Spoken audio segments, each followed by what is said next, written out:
Alex, and thank you all for joining the Excellence Conference, and thank you all who have been staying with us from the previous talks. We're really happy that you are here with us. And let me introduce the next speaker with a quite exciting topic. So let me introduce Dmitrii Nikitko and his topic about LLM from zero to hero.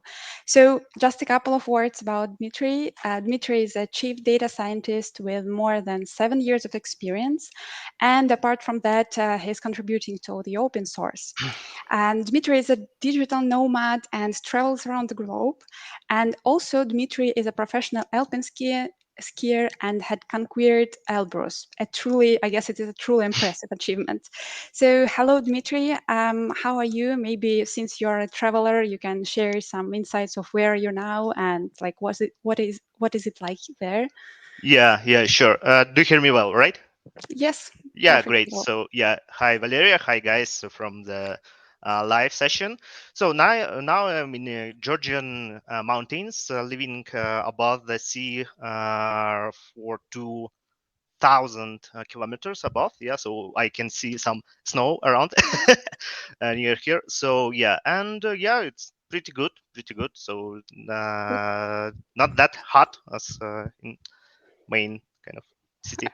I see. So I can guess that you may be in the misty region, but I'm not sure, because I have also traveled to Georgia and yeah, a really gorgeous views there.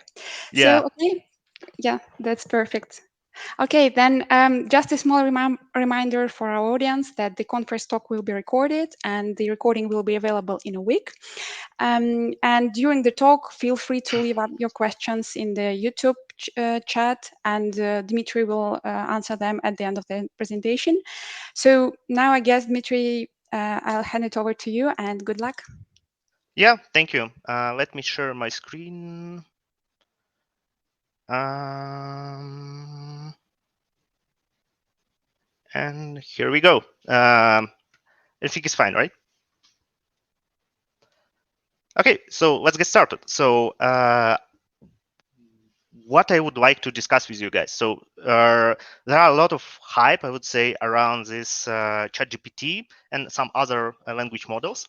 So, but I would like to kind of unreal that and to show the evolution of large language models and show how they kind of develop, why we have so powerful model right now, why it wasn't were not able to use them before, or be able, but in some cases, in which cases, and etc. etc.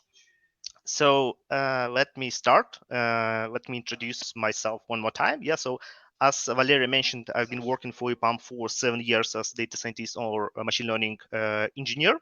So I'm an expert in NLP area and computer vision domain. Yeah, so I've got a lot of different projects done. Some of them are failed, some of them are not, some of them are in production. So yeah, just a quick introduction. And I would like to start from some historical, I would say, overview of language models. So probably many of you already kind of listened some educational materials or of history of language models. So I'm going to provide my view on that. So and most of us kind of guys who are trying to explain how it was evolving, providing an example of deny or swipe algorithm of word suggestion. Yeah, you remember that time when you just typing something on your phone and yeah, phone suggests some next word. Yeah, so basically it is kind of language model uh, inside which tries to predict based on your context, but it's based on what you're typing in, what you would use next as next word just to accelerate your kind of typing. Yeah, so before so long time ago, it was not kind of neural networks. It was some classical algorithms based on graphs, based on some raw probabilities, etc., etc. But then some smart researchers decided to use neural networks in order to kind of model the language itself. Yeah, so predict the next word. So in order to do that, they used LSTM, and so yeah, it was more than 10 years ago. Yeah, so one next big leap was to change neural network architecture itself. Yeah, so instead of using LSTM, recurrent neural networks, guys started to use transformers. Yeah, so was kind of revolution in a field of language translation that time. But yeah, so guys decided to use that not only for language translation, but also for language modeling itself, right? So the next big step was kind of increasing the size of the model itself, yeah, in terms of number of parameters, plus increase the size of the data set which was used for training of such type of models. Yeah, so from GPT-1 to GPT-3, there is more than 1,000 parameter growth x. I mean, yeah.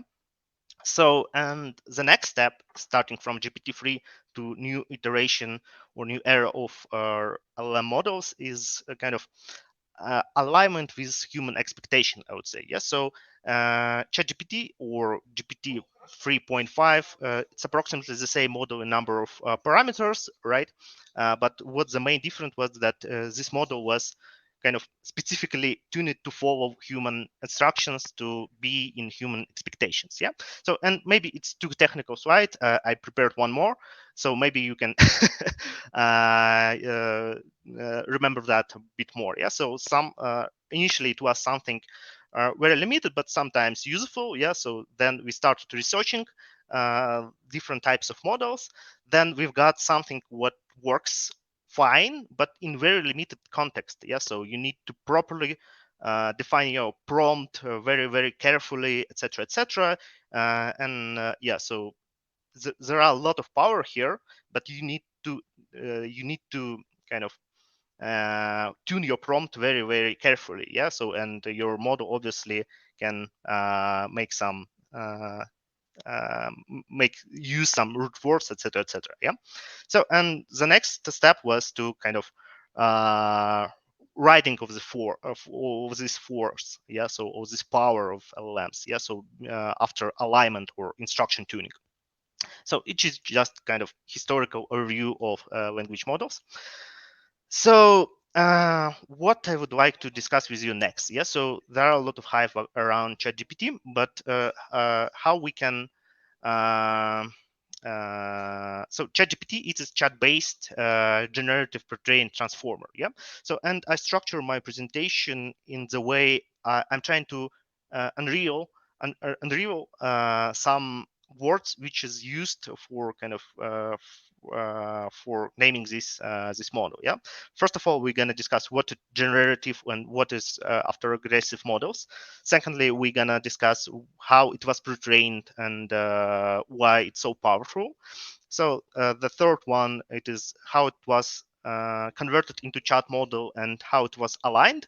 And the second, just a quick introduction of transformer models and some additional trips, hacks, etc., and some use cases where and how exactly we are using LLMs um, to kind of build some solutions. Yeah.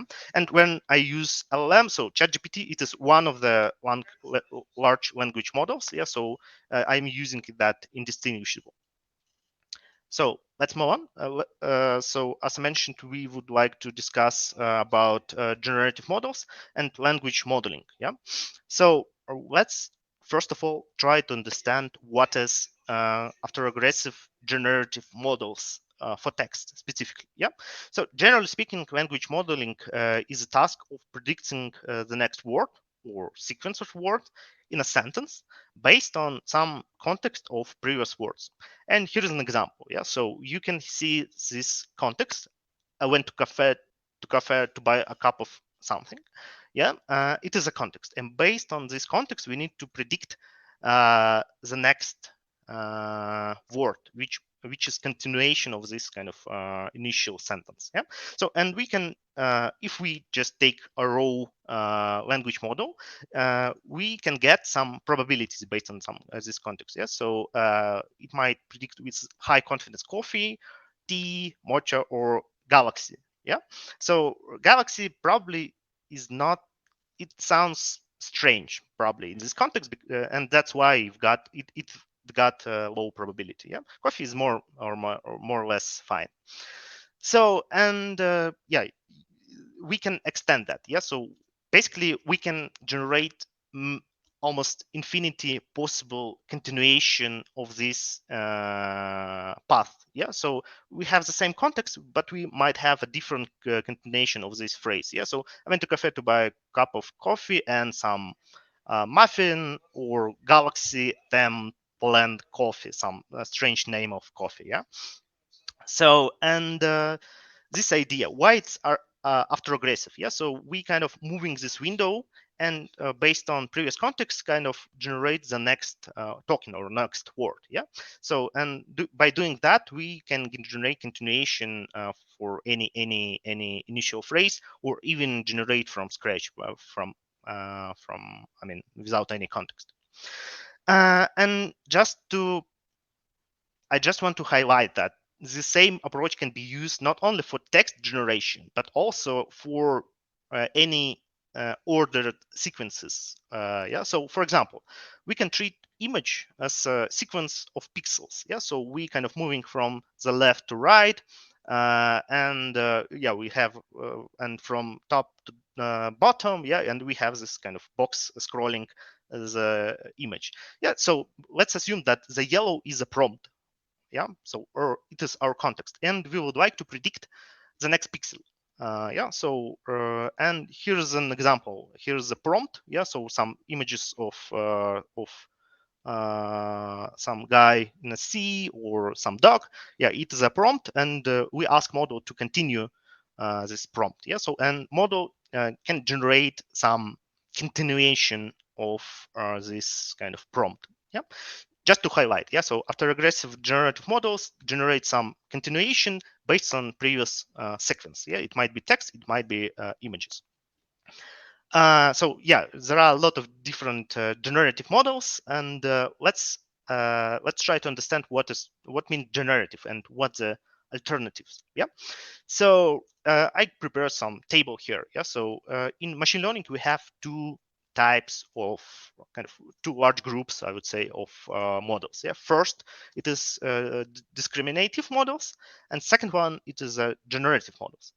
So generally speaking, we can say that for the first type of models, discriminative, yeah, we need some classes already predefined. Yeah, so for example, you would like to distinguish or classify some image, whether it is a cat or a dog.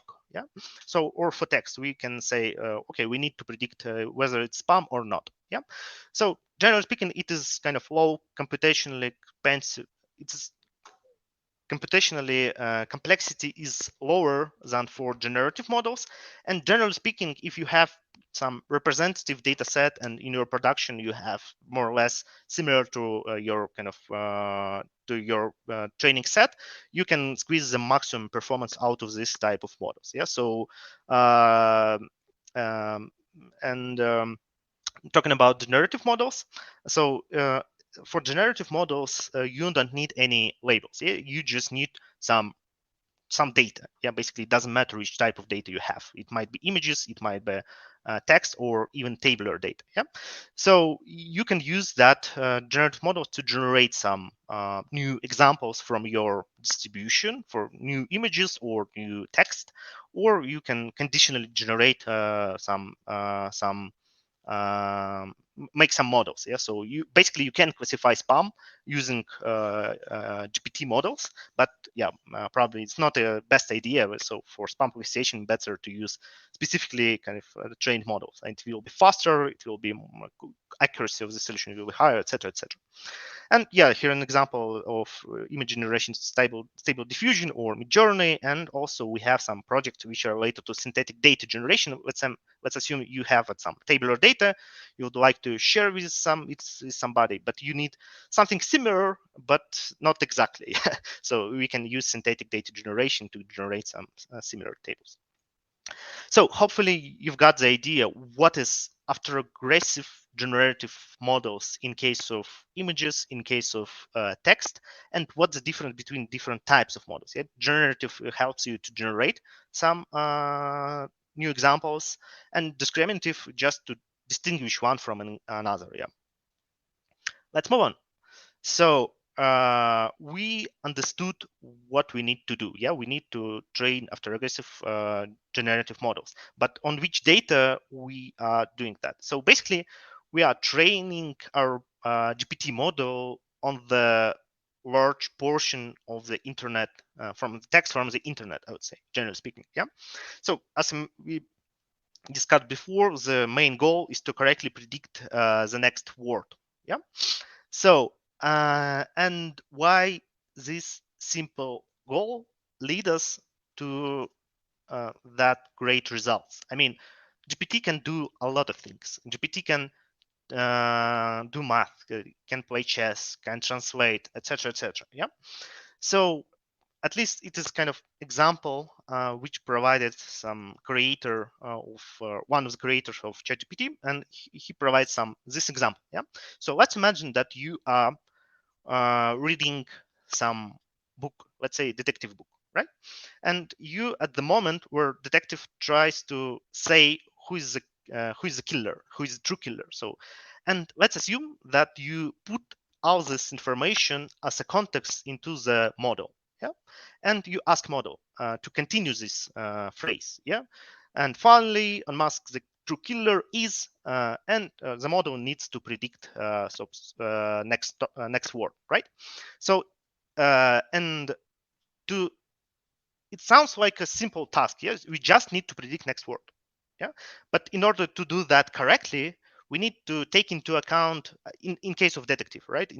Take into account all the evidences. Yeah, so remember who was participated in this book. Yeah, Smith, Butcher, etc., etc. Collect all the evidences, connect dots between each other, and correctly predict the next word. So basically, when we solving this type of problem, just predicting next word, we kind of need to do a lot of stuff. Yeah, so we need to understand how world works in general. So basically, during the training of the model, I mean GPT, for example, yeah, model learns underlying structure of the world.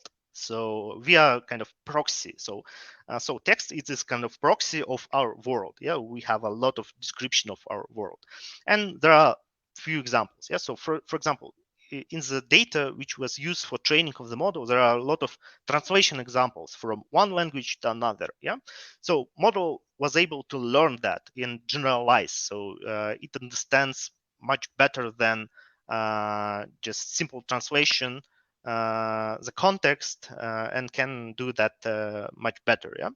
And one more example, chess games. Yeah, parties. Yeah. So GPT model had in this training set a lot of chess games. So basically, GPT can play chess games. Yeah. So model generalize, not just learned, but generalize some rules of the chess.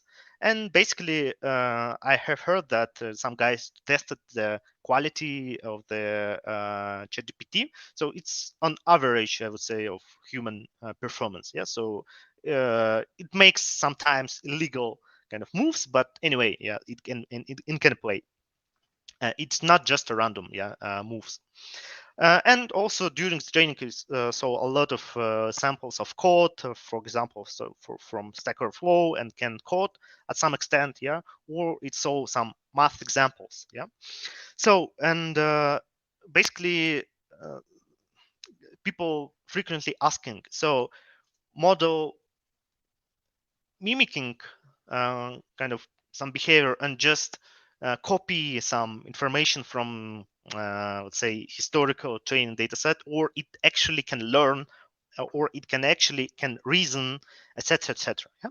So from my point of view, it's kind of, I would say, both. Yeah. So for some tasks, it can learn some rules. Yeah. And basically, GPT-4 can do pretty complex math. Yeah. But ChatGPT cannot. Yeah. So ChatGPT can make a mistake in some pretty simple math equations, I would say. Yeah. But GPT-4 was able to generalize some at least simple math, yeah, and can sum, for example, 16 long some numbers, yeah, something like that, which were not kind of appeared in the training set.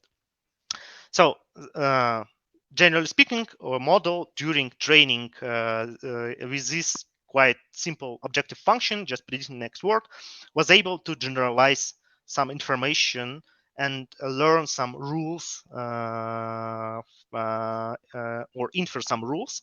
And yeah, it was done just by processing text.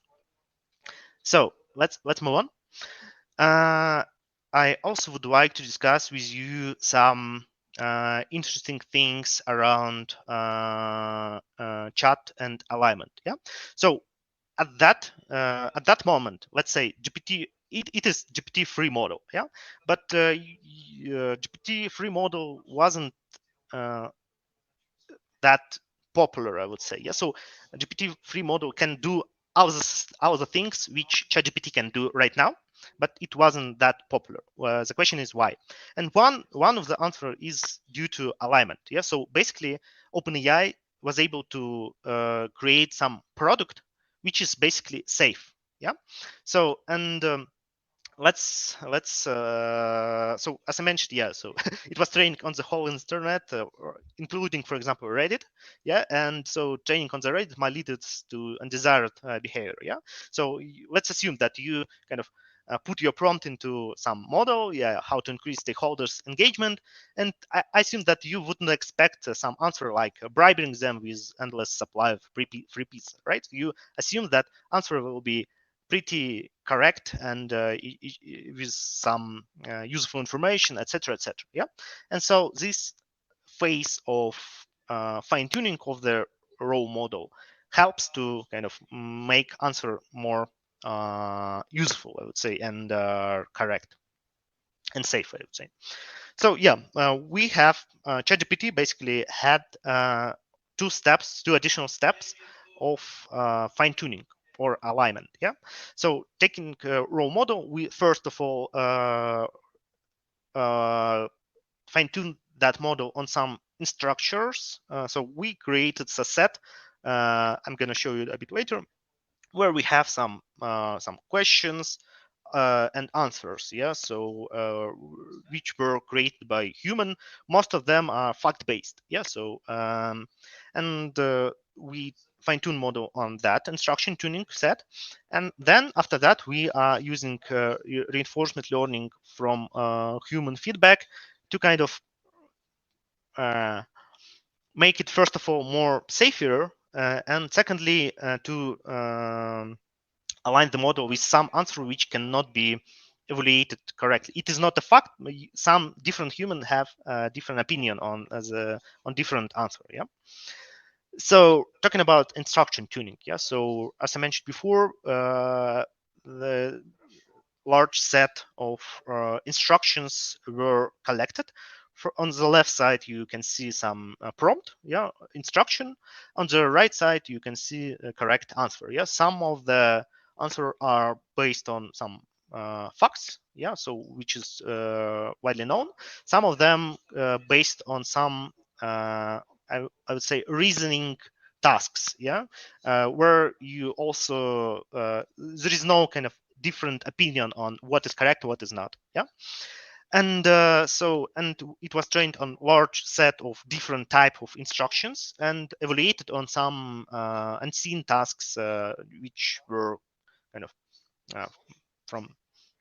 So yeah, just for evaluate. Yeah, but it is not enough. Yeah, just want to highlight that because for some questions people might have quite different opinion which answer is better. Yeah, here an example. So I created some so question: why we need reinforcement learning from human feedback if we already did some instruction tuning? Let's say answer A, because sometimes it's a bit difficult to give universally correct answer. We need average feedback from humans to learn human preferences. Or answer B. So it's open questions. There are some research around that, which is true, basically. Maybe we can make a good set of instruction which will remove or chef step in some future. Or it depends on your task. So if you're going to use your model for only for information extraction, maybe it's you don't need to do that. So question to you guys who is listening this live session. So which answer is better? Yeah. So and uh, I just wanted to highlight that there is no kind of all of the answer somehow correct, and we need to collect your preferences to understand which answer is better. Yeah, and during this LLHF step, we collecting your feedback from you. You just reviewing. You say, okay, answer B is better. Yeah, from your point of view, and we force the model or tune the model to follow this kind of our preferences. Yeah, so we say that some answer B is better than answer A and C. So uh, I'm not going to dive that deep into reinforcement learning from human feedback because it's quite complex, I would say, topic, and we don't have much time to discuss that. You can take a look at the blog post from Hugging Face, which described reinforcement learning from human feedback. I kind of create the link. If you can download this presentation, you can understand it better. Yeah. So, okay, we understood why it's so important to align with human preferences. Yeah. So the last step is to describe what is transformer. So, and again, it's quite difficult to describe that during this kind of short session. Yeah, basically speaking, it is a neural network. It takes some text as input or tokens, I would say. It would be correct. So, and transform it is by focusing on relationships between different parts of the input. Yeah, and the main the most kind of powerful thing of GPT that it can take at the some previous context and take that into account. So you generate this next token, but you can take a look at the whole sentence, yeah. So and extract some relationships between different words in order to make your answer. And you might remember and recall some case which I provided around the detective, right? So in order to say who is a killer, you need to take into account all the evidences, etc., etc., generalize that and give an answer. Yeah. So basically, model can yeah focus on that evidences, process them somehow, and give an answer. And yeah, so basically it produces probabilities over words or correctly speaking tokens. Yeah. So and it do it step by step. Yeah. So the green one is context, and word by word you just predicting new token and generate the final answer.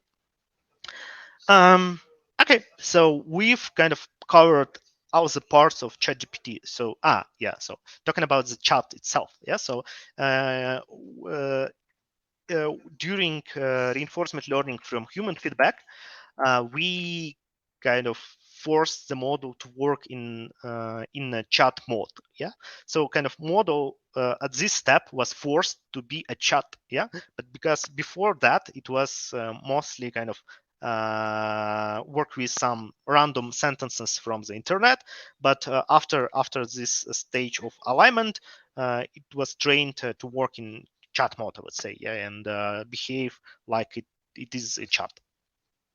So we've kind of covered chat or alignment, generative or autoregressive model, yeah, pre-trained on the whole internet, and transformer. It is kind of some complex model which predicts just the next token. Okay, so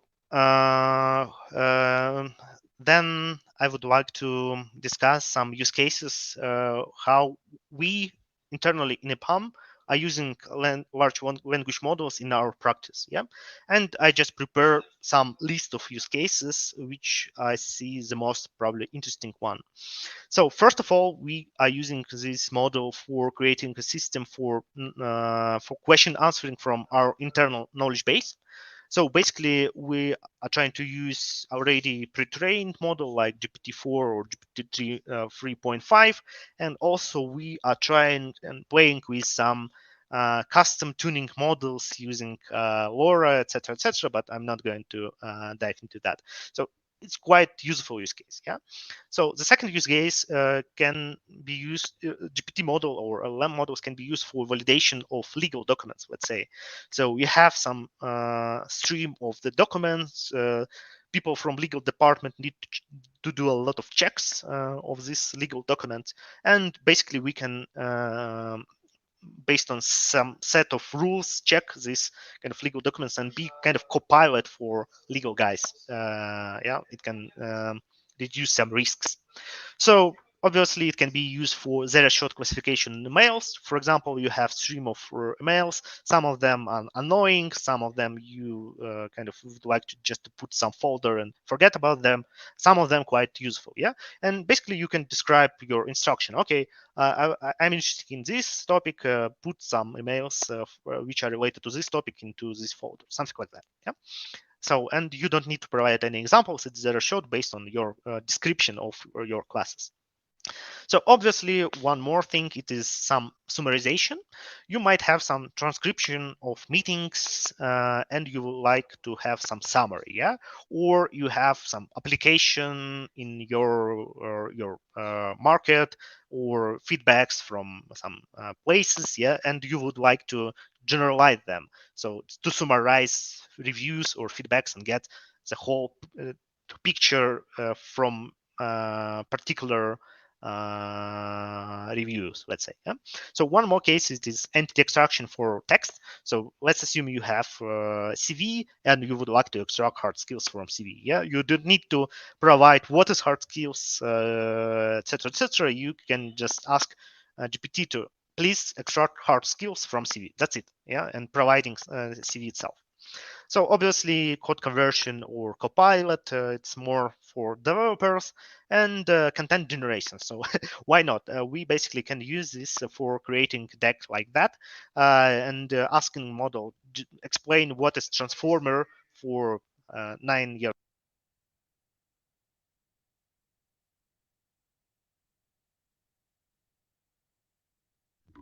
Do you hear me? Hopefully, yes. Okay, and let's move on. I just want to highlight some hacks which can be used to kind of squeeze the maximum out of your models. Yeah.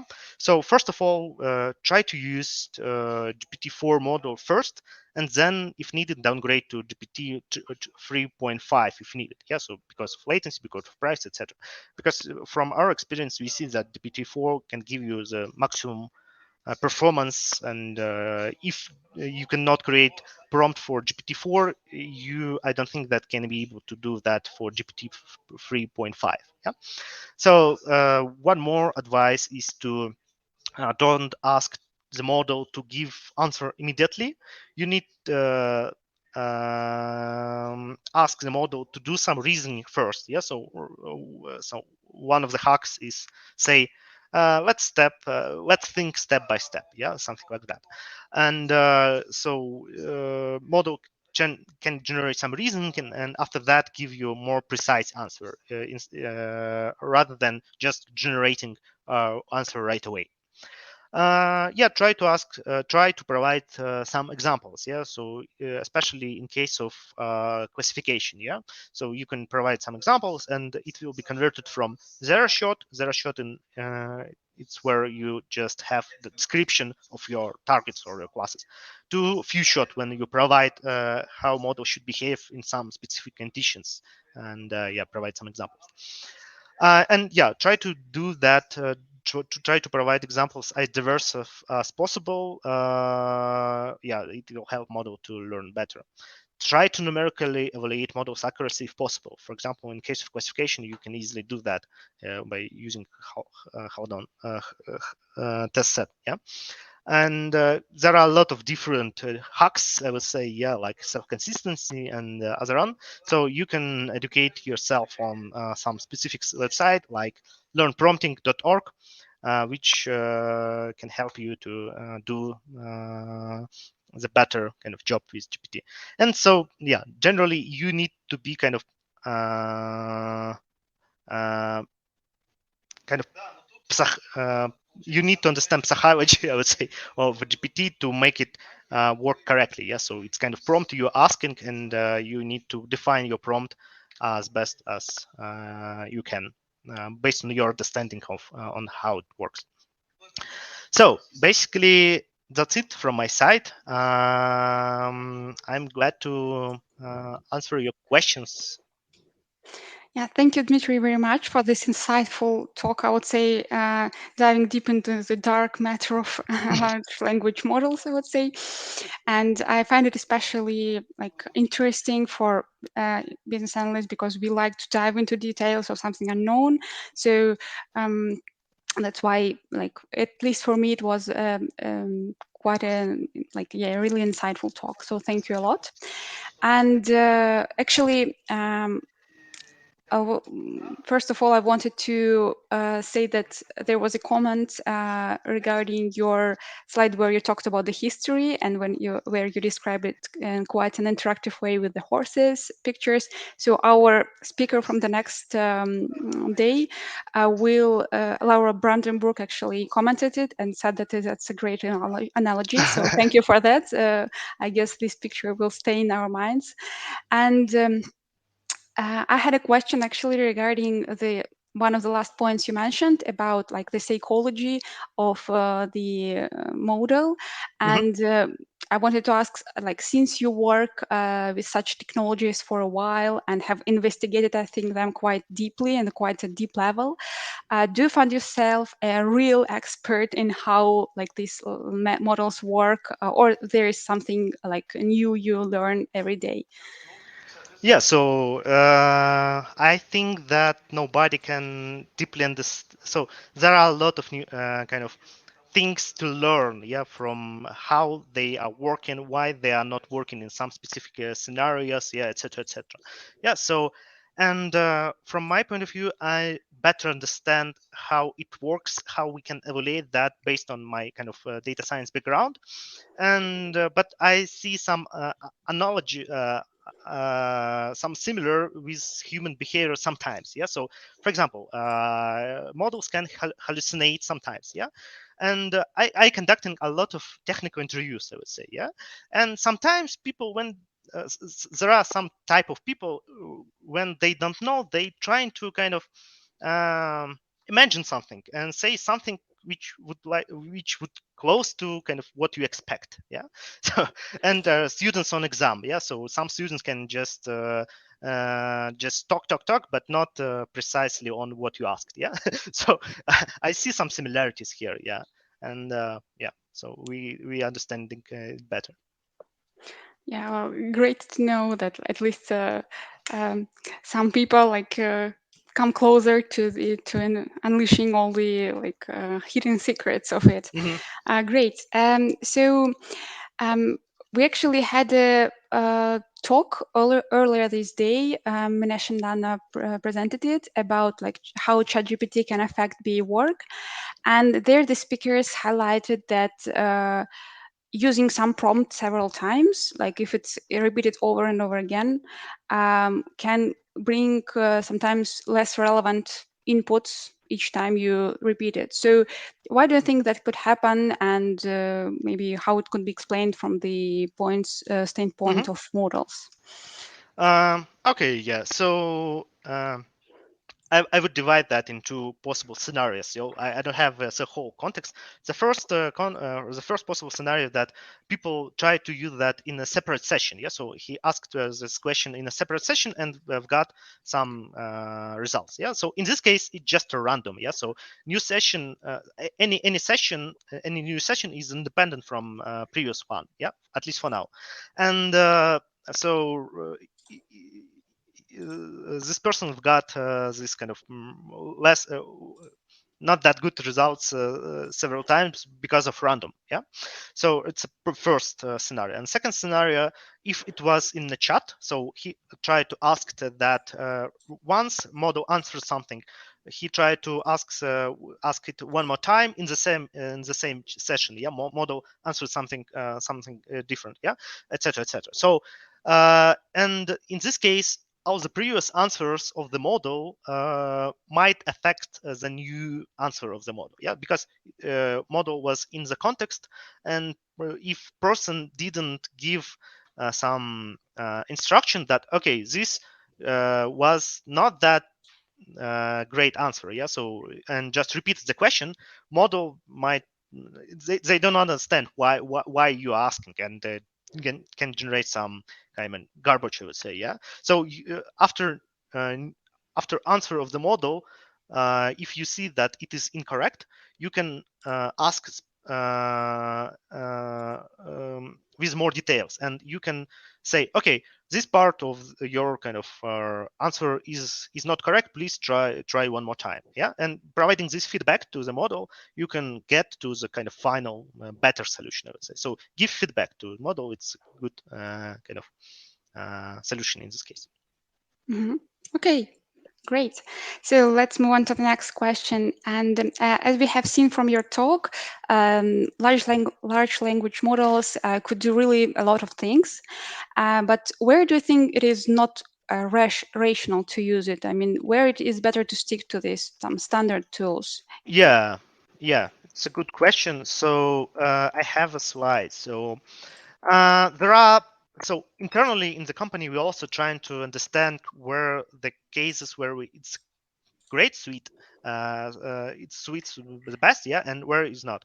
So first of all, if you have some training data and this amount of training data is large enough that you can train your model, basically it's better to train your own model instead of using ChatGPT. So for example, for spam classification, yeah, so it will be much faster, it will be much cheaper, and quality of the solution will be way more higher than you can get from GPT. Yeah, so basically the main answer is you have representative data set. uh, it's better to train your own model. Second question, second answer is due to latency or price cost. So if you need to answer immediately, yeah, so maybe it's not a great scenario, yeah, so because there is some latency and the model needs some time to give an answer, right? Even for simple question. Yeah, and one more thing is cost. Yeah, so if you have millions or billions of examples, yeah, so probably it's not that cheap, I would say, to use this type of models for your use case. Probably it's better to label some data and train a custom model, and yeah, it will be cheaper, etc., etc. So something like that. If you don't have any data, yeah, for example, you need to classify emails and you don't have examples of emails in which folder you like, you can just give description. So okay, this type of emails put in this folder, this type in this folder. Yeah. So if you don't have any label data, and if it involves some reasoning, I would say, yeah. So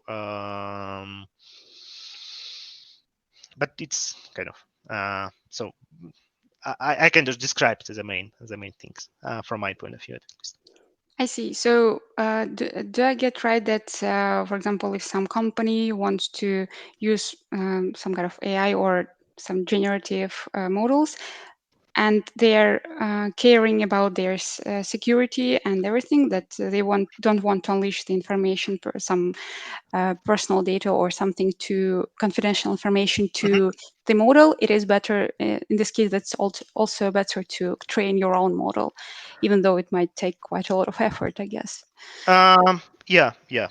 But so again, it depends. Yeah. So for example, GPT model on Azure, you can get the right kind of uh, access to to the API, which is not logging your data. Yeah, so you just send your data and get the answer and know where it's stores. Yeah, so and basically you are using, for example, Azure or computing instances. Yeah, and you trust them and you trust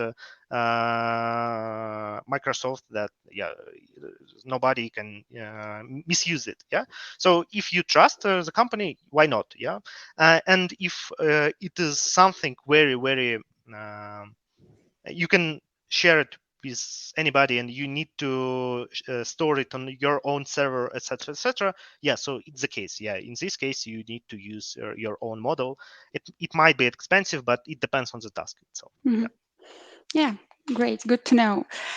Okay, then let's proceed to the next question. So, I guess quite many people have seen the example where some person tried to learn ChatGPT that 2 plus 2 equals 5 instead of Hmm. 4.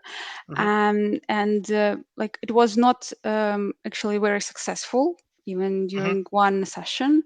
Um, and basically overall you were talking about the fine tuning and how people estimate the results.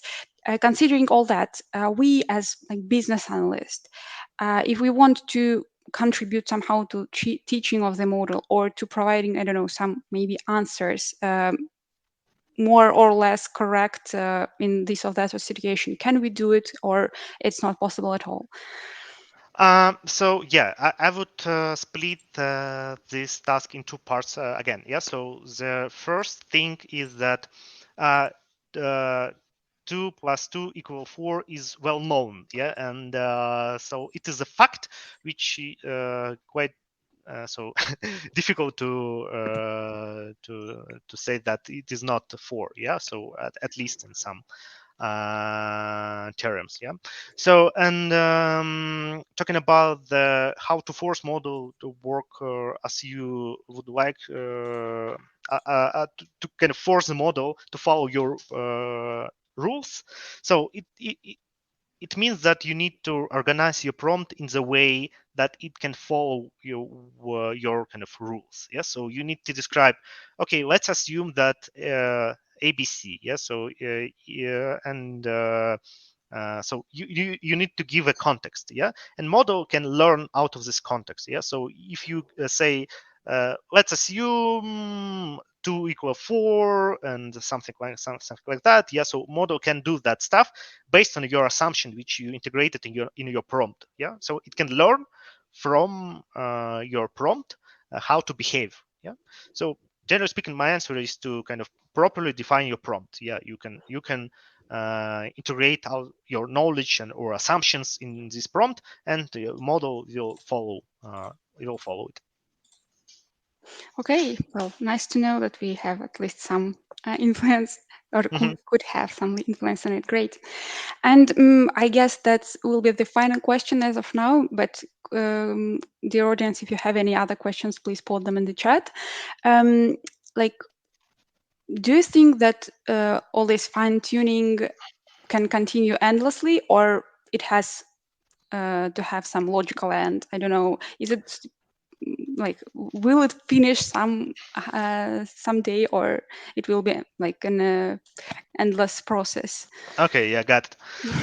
So uh, currently what current models cannot do quite well is planning. Yeah, so for now model like GPT-4 or any models from other companies are using large amount of the data from the internet. Yeah, so and assuming that in, let's say, 5 years probably we'll reach the point when we cannot use any more data because we kind of reached the internet limitations.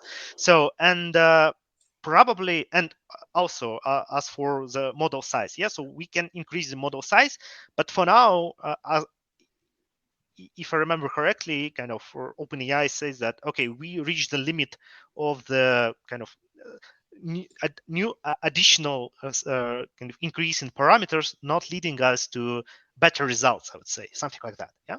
So we need to discover new ways how we can train our models, and there are a lot of research which is going on. Yeah. So we can teach model how better plan. Yeah, so planning of the model is one of the crucial steps. So if you need to solve complex problem, you need to divide that into sub steps, yeah, and solve each sub-step independently, and then aggregate that and to solve some bigger problem. Yeah.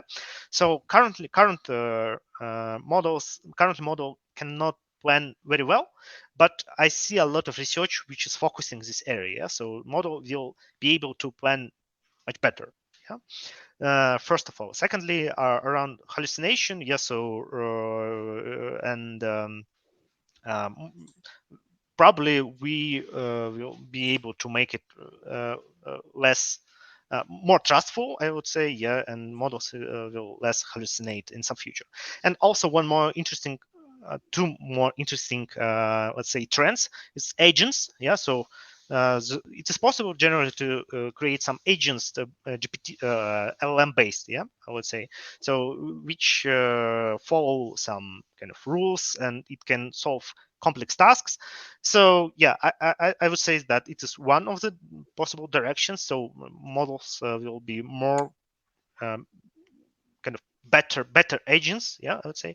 And the second trend is to using APIs. Yeah, so let's assume that your model can use a lot of APIs, and OpenAI is already kind of providing a lot of kind of APIs for that, APIs for APIs, and developing this field. Yeah, so and once model will be able to kind of to do complex things, planning, etc., etc. So I think not the amount of the data is the future, but more complicated and sophisticated ways how we can fine tune models, something like that. Well, that's great, like actually insights again from you. So thank you very much for sharing them. And I guess like we can wrap up. And thank you again, Dmitry, for this talk. It was really interesting and I guess useful again to dive deep into how it works like inside. So thank you a lot, and thank you the audience for the questions. And we actually encourage our audience to give some feedback on the conference, on the talks. We would appreciate that. And also, please propose your topics on the Mentimeter for the next conference. We would be really inspired by your suggestions. So.